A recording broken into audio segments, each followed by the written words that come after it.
Before I showcase the actual technique, I want to discuss with you why we use two different consistencies of the very same material to make a single impression.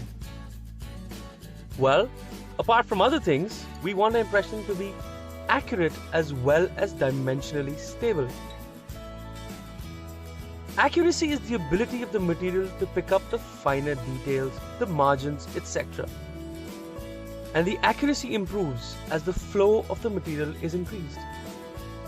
And the flow can only be increased when the filler content is reduced and the polymer content is increased. But we know, more the polymer, more the polymerization shrinkage. So in effect, if we used only wash material to make the impression, it would indeed be very accurate, but not very dimensionally stable. On the other hand, the high filler and the low polymer content of putty doesn't make for very high accuracy, but it keeps the impression very stable.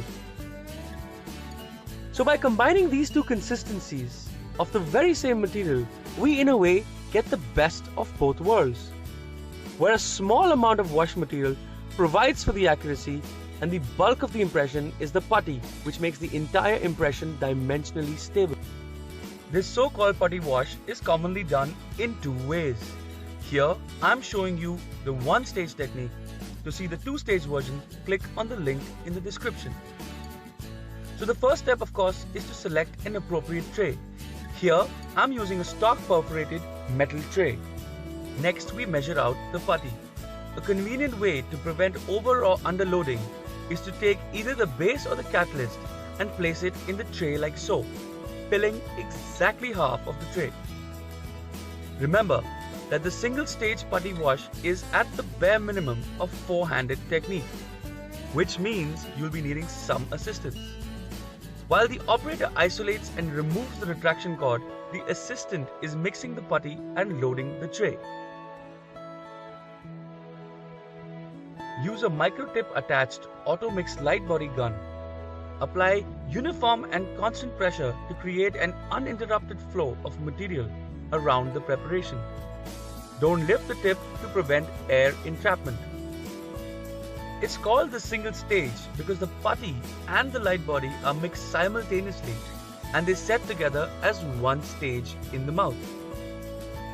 Critics argue that what typically happens is the putty tends to push the light body off the prepared tooth structure. The wash material then ends up in the buccal and lingual sulcus, and the critical areas such as the preparation margins is recorded with the putty, which cannot record details as well as the wash material. So it's simple yet predictable, but the main reason for its popularity and arguably its main advantage is the speed, since the impression is made in just one step. Hope that was helpful, guys. If it was, don't feel shy to hit that like button and subscribe for more dental learning. Thanks for watching. I'll see you in the next one.